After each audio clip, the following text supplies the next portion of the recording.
Nation of Fitin10, it is day 7. That's right. Was that a question? No, it is day 7. It is day 7. We are 1 week into this challenge.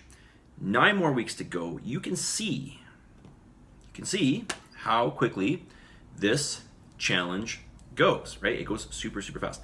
Now, we're really just kind of getting the wheels going here. And a question came up to me today is, when will we start to see results? Well, that's a good question. You might see results in the first week, and you may not. It just depends on, I know it sounds a bit silly, but what your brain decides you're going to see, okay? Because I can tell you for sure, unless you were doing this already, which I'm assuming you weren't, okay? There is a relatively large change to what you were doing before. And as such, the body has to change. It has to adapt. It's getting all this new stuff. It has to start changing, okay? So the change will happen right away. You may not see it. And even up until the 3rd week, you may not see it, because this happens all the time. That is, I get clients that say, I haven't changed at all. And of course, we come in and do their scan. And surely enough, they've changed quite a bit. So, I'm going to say to you, you should start to see change right away. Or you should start to experience change. Maybe experience isn't the right word.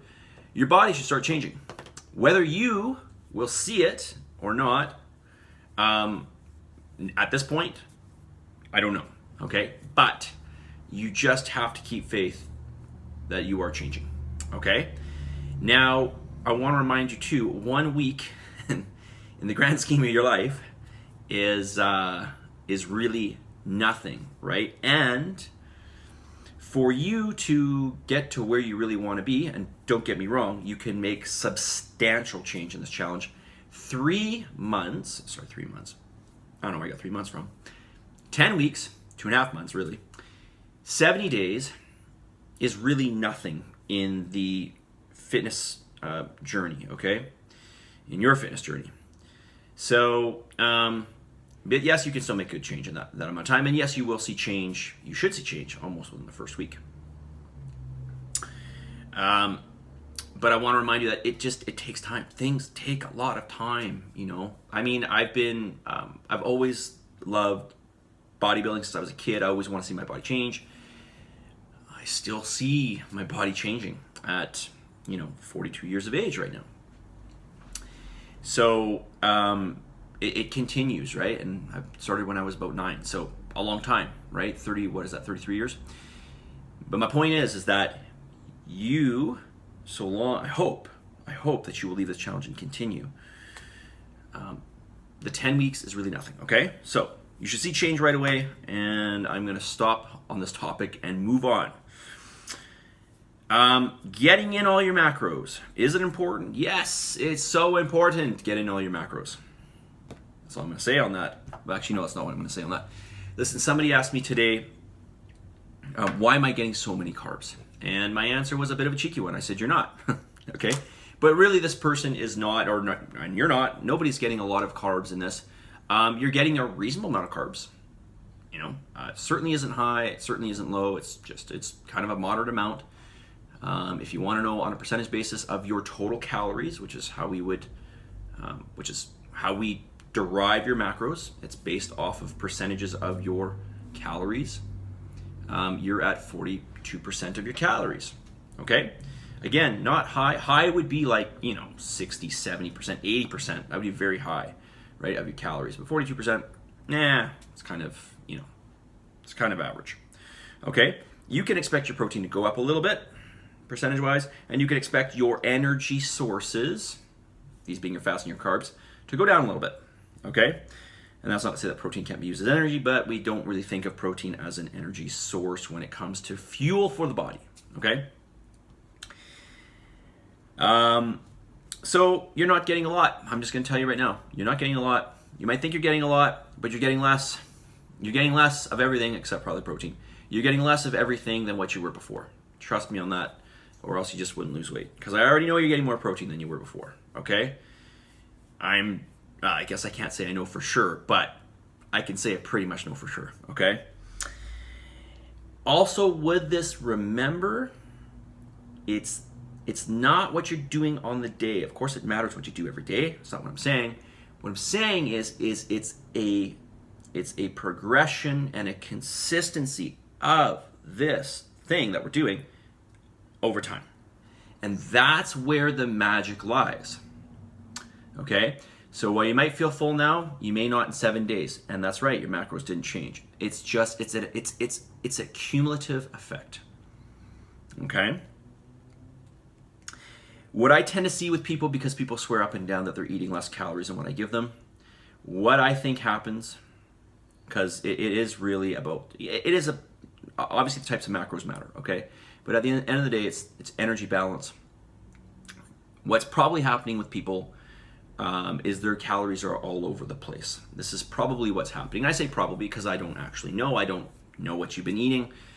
But surely if you were not gauging if you weren't recording, journaling, monitoring your calories, your types of macros, you really have no idea. Okay, you're just trying to go off from memory. But probably what's happening is you're having days where your calories are really high and days where your calories are probably low. And so your hunger is all over the place. Some days you're hungry, some days you're not. And of course, what we're trying to do right now is follow something reasonable and be consistent with it, right? That's what we're trying to do. All right, 6:30 and I'm still talking. All right. That's okay. I think I can ramble for another minute and a half here before I get to the message of the day. Protein powder that I recommend, I meant to actually bring out one of my tubs here. I could grab them, but I think you guys have seen it. It's in that glass case when you walk in and out of the gym. Do I recommend it? Yes, I recommend it. I recommend that line. I've been using that line for 14 years. 14 years. I know the owner. I only know the owner because I used to write to him way back when and ask him for sponsorship because I really loved his line of product. I ended up working for him for a short period of time. This goes back many years ago, many years ago. And but my point is I really believed in his line, and this is before I used it. I knew about the quality that stood behind it. So, and lo and behold, Marcus, who was the owner of the company, he became my friend. But it all started out with me approaching him, and actually I wrote him letters, and that's where it started. So I've always believed in this line. It's a pharmaceutical grade line. It's local. It's actually out of White Rock. It's manufactured. All but one supplement is manufactured in British Columbia. One supplement is manufactured in Saskatchewan. The rest are here in British Columbia. And they are a great line. So that's what I'd recommend. Quattro, the powder tastes absolutely amazing. Okay? I just wish you'd bring back the chocolate peanut butter flavor because it was super, super good. All right. And I'll talk more about how to choose a protein powder in future videos among some other supplements. Because certainly it's not the only protein powder, but it is the one I use and it's the one I recommend, it's the one I trust. Okay? So if you want some, let me know because I sell it. And I want to remind you, especially when it comes to protein powder, you get what you pay for because I know there's only two major manufacturers of whey in the world, and you just can't get whey, which is what is the type of protein that you can commonly find. Not all protein powders are whey, but the ones you commonly find are whey. Whey is very expensive. So if you're finding a whey protein powder that's super cheap, it's probably got fillers in it, among other things, okay? All right, message of the day. Message of the day is this: you can't find time, for what matters, that is. You gotta make time. You've got to make time for what matters, okay? You just have to make time. And we all know we're capable of this because when we have those times in our life where it's like, crap, I don't have a choice. I have to get all this stuff done and I got to get it done pretty much now, right? We tend to get it done, right? Because we just make time for it. Now, in this case, it's 4.5 hours of working out per week. You can clearly make that time. And food prep shouldn't take more than a couple hours a week. You can find the time for that. God knows I have. Why? Just because I made it a priority, okay? I have for 24 years. God, I really don't feel like I'm that old, but when I say these things, I feel pretty old.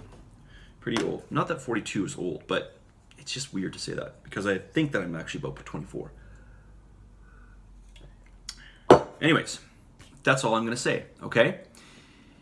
You can't find time, you've got to make time. You got to make time for what matters to you, okay? If it matters to you, you will make the time. You will find time. You'll make it happen, right?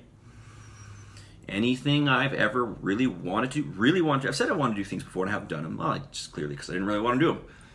Anything that I really wanted to do, I found a way to do it, okay? The same applies to you. Positive energy, positive vibes, believe in yourself, and for the love of God, give some gratitude, and I will hopefully see you tomorrow in class. Don't forget, 3 weight training workouts per week and 3 cardio sessions. Get in all your macros. You can do it. I know you can eat all of that food that you're getting, okay? See you guys.